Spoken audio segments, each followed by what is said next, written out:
Aqui. Olha só, deixa eu mandar um recado pro Celso Armadinejad.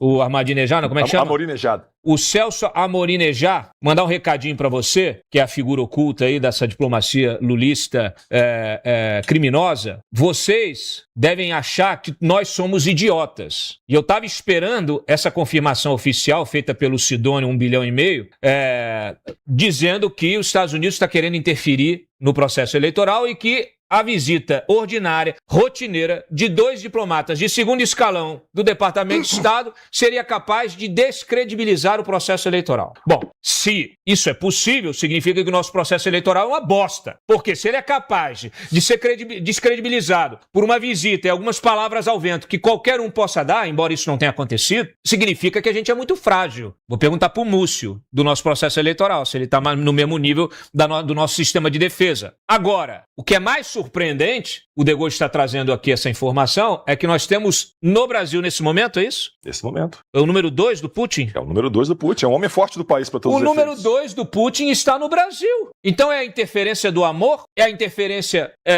democrática? Essa pode. O que ele está fazendo aqui? Qual é a agenda? Está se reunindo com militares brasileiros para falando em cooperação? Em véspera eleitoral? Cooperação com quem? Com quem sairá do governo no dia 5, no dia 31. Agora a gente aposta do presidente dia 5 de janeiro. 5 de janeiro. Então ele não estará, é um governante, é um pato manco, ele não estará no governo. Nenhuma nação vai fazer sondagem ou ensaiar um acordo de cooperação com um governo que está saindo. Então, essa versão de que ele está aqui para tratar de acordo de cooperação, ela é fantasiosa, ela é uma mentira, é uma versão de fachada para algo que está acontecendo e que a gente vai precisar saber o que é. Porque o número 2 do Putin não vem aqui na véspera eleitoral. Ele conseguiu o visto dele numa boa, né? Lula, Itamaraty, Mauro Vieira, seus anões diplomáticos. Vocês acham que vão enganar quem? Então um país não pode mandar 2 funcionários de segundo escalão, Márcio Coimbra, mas a Rússia pode. Estados Unidos não pode mandar, mas a Rússia pode e tá tudo bem, estão recebendo de braços abertos. E vamos lembrar que... E a portas fechadas. Quem tem o hábito de interferir em eleições não são os americanos, né? É o Kremlin. O Kremlin que tem o hábito de interferir em todos os processos eleitorais democráticos dos quais ele tem interesse, inclusive nas eleições americanas. E já ficou provado de que eles tentaram interferir, de que eles trabalharam nesse sentido. Várias eleições europeias,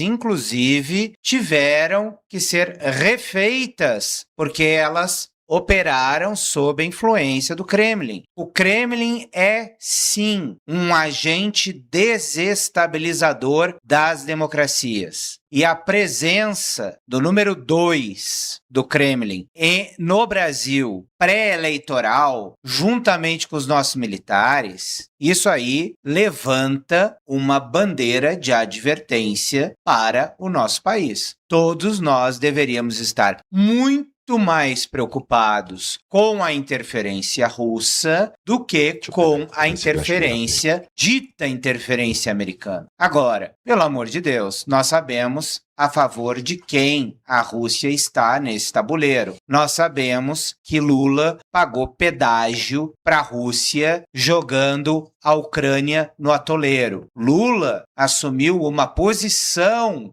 na Ucrânia. Ele não cumprimenta Volodymyr Zelensky. Ele visita o Kremlin. O Brasil está nos BRICS, um grupo do qual o Brasil não deveria fazer parte sendo uma democracia. O Brasil deveria deixar os BRICS. O Brasil faz parte agora deste acordo internacional organizado pela China em Xangai sobre inteligência artificial, submetendo todo o padrão de IA à China, sendo responsável por levar todas as informações, o armazenamento das informações brasileiras para Pequim. Olha, o Brasil tem que se afastar de Rússia e China e se aproximar de democracias, porque esta proximidade com autocracias nos tornará um país pária e nos tornará a Venezuela que a esquerda sonha.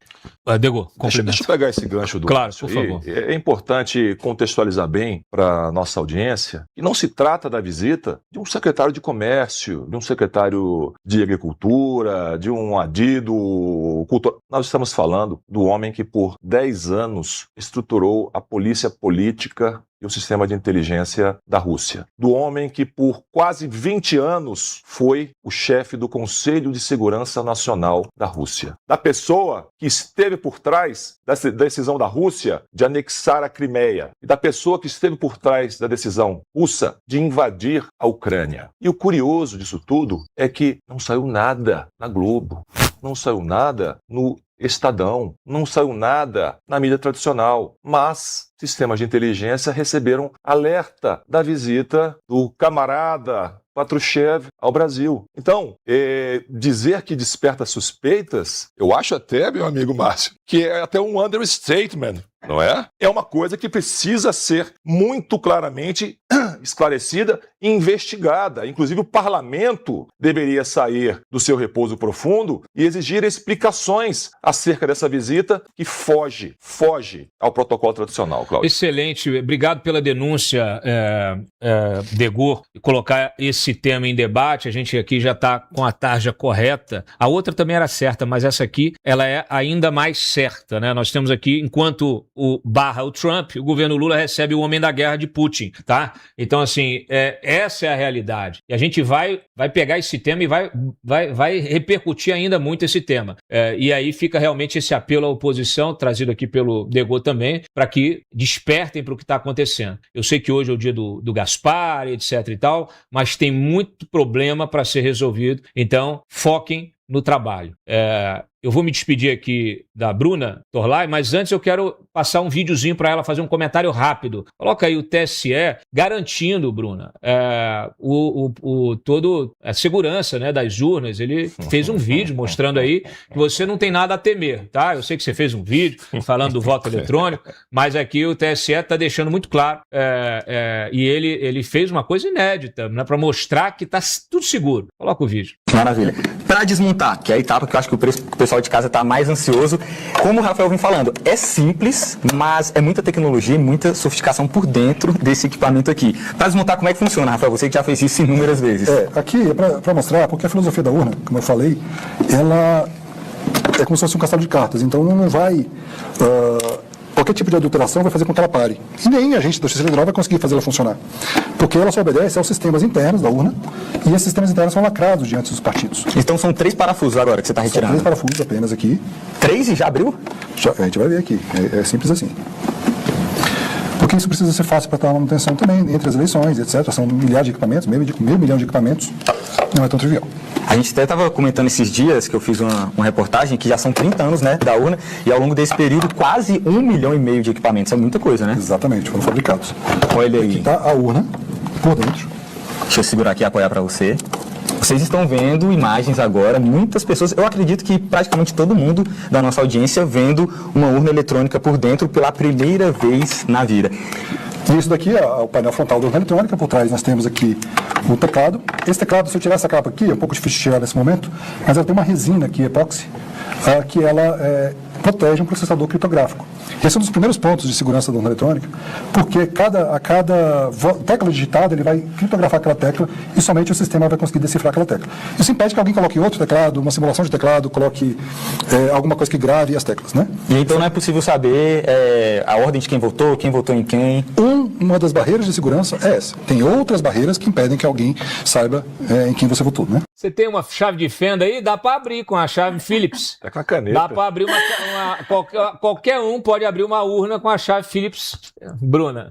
Olha, seria bom que eles fizessem essa brincadeira de abrir a urna durante a contagem dos votos, né? Porque a filosofia da urna É o segredo. E esse é o problema. A filosofia da urna é o segredo, a contagem acontece lá dentro. Nem o cara da chave Phillips está acompanhando a contagem.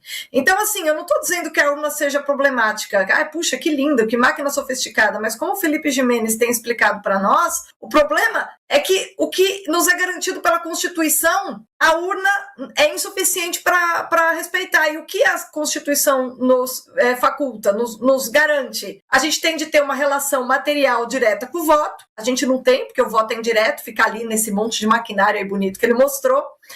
A gente não vê o que a gente está fazendo, só lá dentro alguém vê, não sei quem vê, né? Porque dentro do software não tem como ninguém acompanhar. E a contagem tem que ser pública. Só que a contagem acontece lá dentro, com essa sofisticação toda, em segredo. E esse é o problema. A urna não é problema enquanto tal. A máquina não é um problema enquanto tal. A máquina, ela gera problema se ela é um instrumento insuficiente para fazer valer a lei. Então, essa discussão toda, enquanto ficar em engenharia de software, a gente não vai a lugar nenhum, como o Felipe Gimenez sempre tem repetido. E eu realmente ontem fiz um vídeo para explicar, a discussão tem que ser jurídica. O que diz a lei? Temos de ter relação material com o voto e a contagem tem de ser pública. Esse instrumento lindo, maravilhoso que ele desmontou aí. Faz isso? Permite que ele faça isso? Olha, infelizmente não permite. Tá bom, então a gente vai precisar de um outro instrumento, né? Então, assim, a discussão é essa. Não adianta o pessoal achar ruim ou não achar, ou ficar desmontando urna, porque a discussão tem de ser jurídica, né? Esse é o ponto, Cláudio. Tinha outras coisas aí para falar do Putin, mas deixo você com o De Gaulle. É um assunto favorito meu também, né? O homem que resolve problemas empurrando os outros da janela. Vamos esperar. Se o Lula vencer, a gente já sabe que no governo Lula 4 talvez a gente tenha essa novidade aqui, né? Já que ele foi aí tão bem, receberam tão bem o número 2 do Putin, talvez seja para aprender essa nova técnica. Vamos ver se a Faria Lima vai gostar dela, né? Num possível governo Lula 4. E até amanhã, Cláudio. Tem uma teoria conspiratória agora circulando, dizendo que, assim como na Rússia os opositores do Putin caem das sacadas, aqui no Brasil eles caem de avião. É uma teoria conspiratória, naturalmente, nunca será comprovada. Pelo menos nunca, por enquanto. Como a gente viu no caso da pandemia também. Beijo, Bruna. Tchau. Ô, Eli Vieira, quantos anos você tem? Nossa, que pergunta pessoal. Eu tô com 39. Por qual motivo? 39? Você chegou a dirigir um Chevette com toca-fitas, não? Roadstar. Não, mas eu lembro do toca-fita, inclusive do Dire Straits, que meu pai colocava no toca-fita toda vez.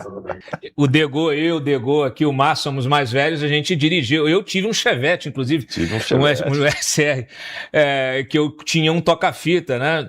Puxava ele assim, o toca-fita de gaveta. Eu assisti esse vídeo do TSE e me lembrei do toca-fita, não sei porquê. Auto-reverse.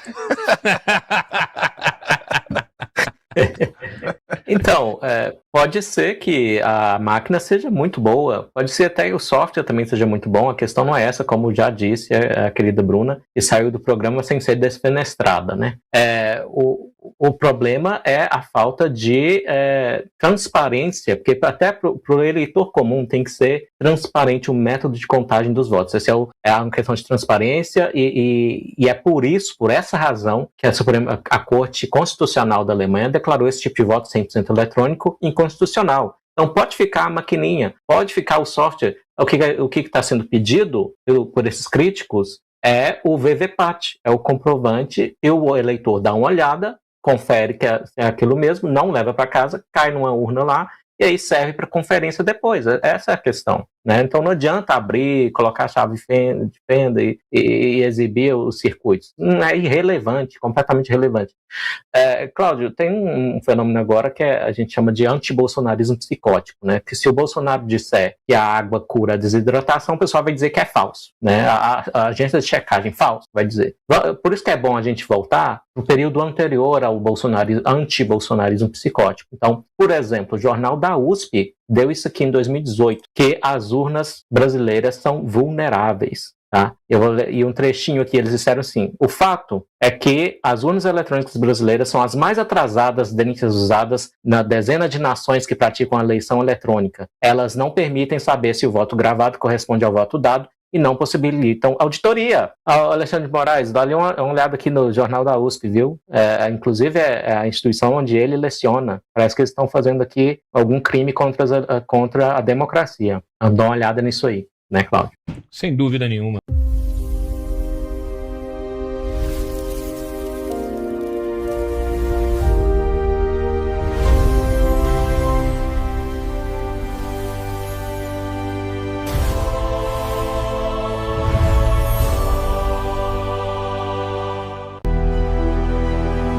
Experience the future. The world's leading displays,